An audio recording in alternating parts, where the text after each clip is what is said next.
एक मैसेज में आएंगे। आप जानते हैं घमंडी आदमी की पहचान किस तरह होती है? बाइबल के अंदर सिर्फ एक ही ऐसा पाप है जिसके विषय में खुदावन कहते हैं मैं ऐसों का सामना करूंगा, फाइट करूंगा मैं इनसे। 63 आइज़ाया में लिखा है, जब उन्होंने मेरे पवित्र आत्मा का अपमान किया तब मैं उनका दुश्मन बन गया। आपको पता है वो कौन से लोग होते हैं जिनका परमेश्वर विरोध करता है, उनके अगेंस्ट में खड़ा रहता है? और वो पाप है घमंड। बोलिए घमंड। आप जानते हैं जो भी ऐसा कहते हैं मुझ में नहीं है, तो आप में 100% है। घमंड के अंदर सबसे बुरी बात यही है, वो कभी आपको महसूस नहीं होने देगा कि आप बुरे हो। याद रखिएगा, वो कभी आपको आपकी गलती नहीं दिखाएगा। वो हमेशा आपको एक दूरबीन देगा, सिर्फ ये दिखाने के लिए कि देख वो क्या कर रहे हैं, ये क्या कर रहे हैं, ये क्या कर रहे हैं, वो क्या कर रहे हैं। और घमंडियों के अंदर एक दूसरी बुरी बात ये रहती है, दे ऑलवेज कंपेयर। वो हमेशा लोगों अपनी बातें कंपेयर करते हैं। और ये तो जाहिर होने वाला घमंड है। एक घमंड तो ऐसा है, अच्छे भले बिलीव नहीं करते कि मुझ में है, वो है स्पिरिचुअल प्राइड। जानते हो आत्मिक घमंड क्या होता है? मैं आपसे एक बात पूछना चाहता हूं। यहूदा इस्करियोती के लिए बाइबल में ऐसा लिखा गया है कि वो पकड़ने वाला बना। जब परमेश्वर ने, जब यीशु ने इसको चुना, उस टाइम पे वो एक बेहतरीन व्यक्ति था, रेडिकल था। आपको लगता है जीसस की चॉइस गलत हो सकती है?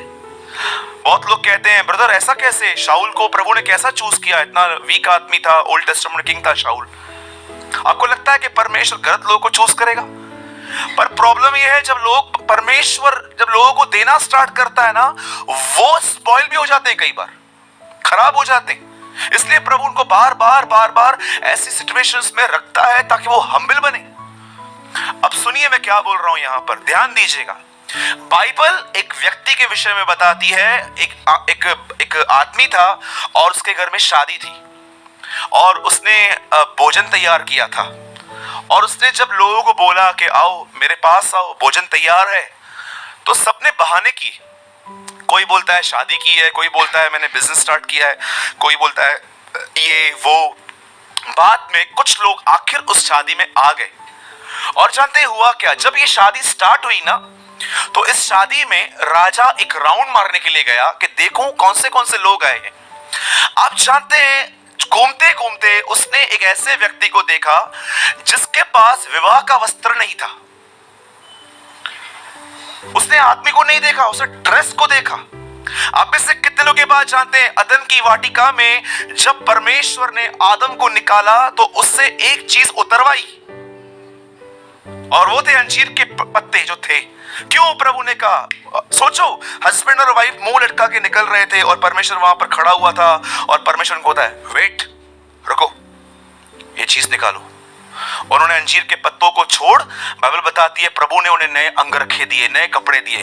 क्यों परमेश्वर ने अंजीर के पत्तों को उतार के उनको फिर बाद में बाहर निकाला? क्यों? नए नियम के अंदर आप यीशु को देखोगे, अंजीर के पेड़ को ही कहता है अब तुझ में फल कभी ना लगे। आप जानते हो जिस आदमी ने कपड़े नहीं पहने थे, जो कपड़े उसने पहने थे जो विवाह के कपड़े नहीं थे, जानते हो उसको क्या कहते हैं? इसे कहते हैं स्वयं की धार्मिकता। कितने लोग ये बात जानते हैं? What is the meaning of self righteousness?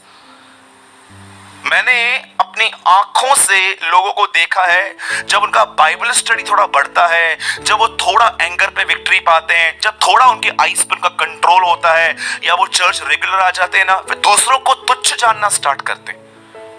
कोई भी, बहुत सारे लोगों को देखा है, किसको भी गुस्सा करते देखेंगे ना, अपने अंदर में बोलेंगे थैंक गॉड मैं ऐसा नहीं हूं। यू आर वर्स्ट, तुम उससे बुरे हो, वो बाहर है, तुम तो अंदर हो।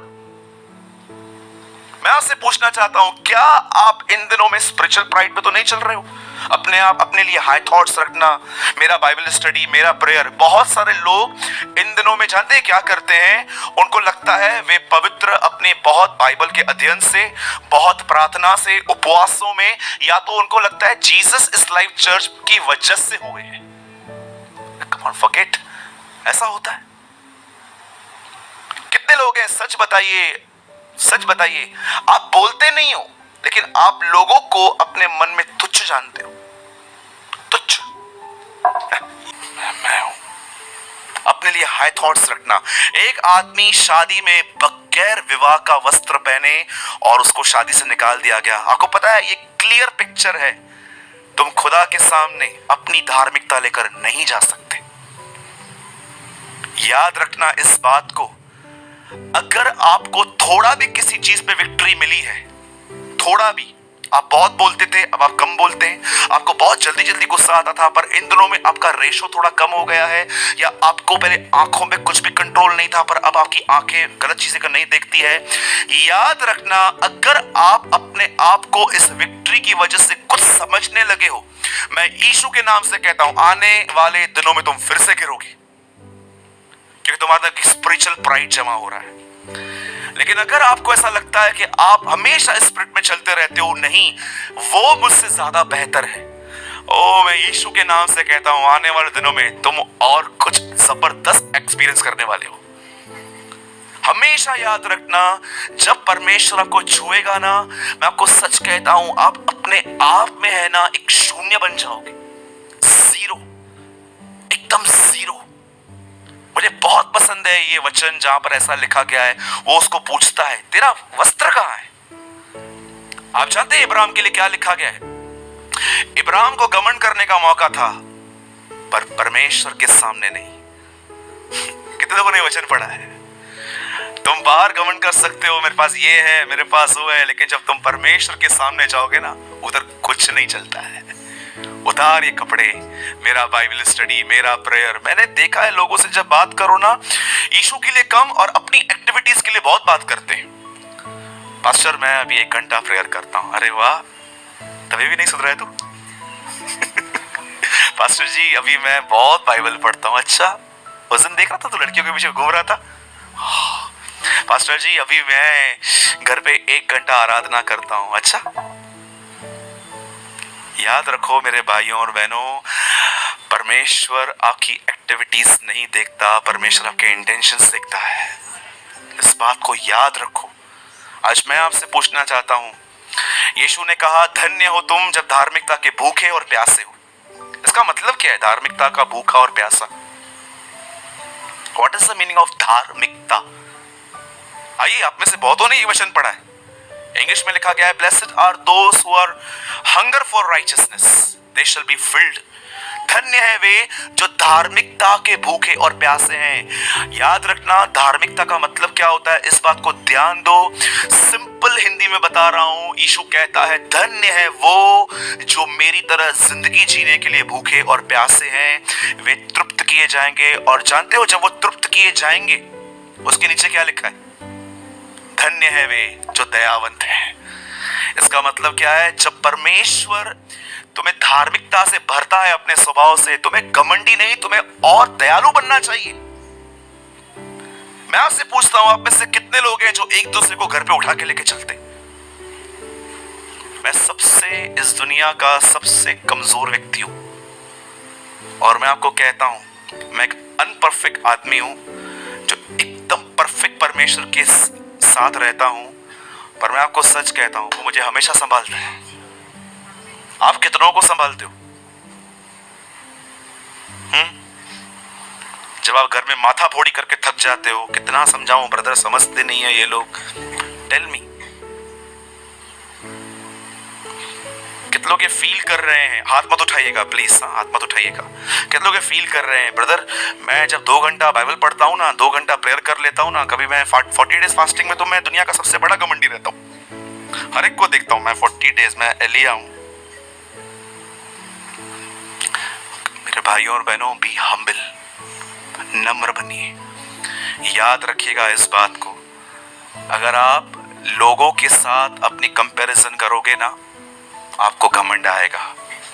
कंपैरिजन करनी है ना, एक आदमी बताता हूं उसके साथ करो, करो यीशु के साथ, देखो तुम कहां पर हो, तुम नम्र बन जाओगे। नहीं यार, क्या बात कर रहे हो उसके साथ? हाँ, don't compare yourself with people, compare yourself with Jesus, कि क्या हम उसकी तरह है।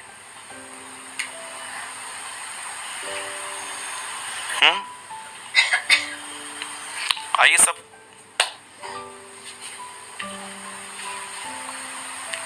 एक साफ सुंदर स्वर्गदूत को घमंड ने शैतान बना दिया।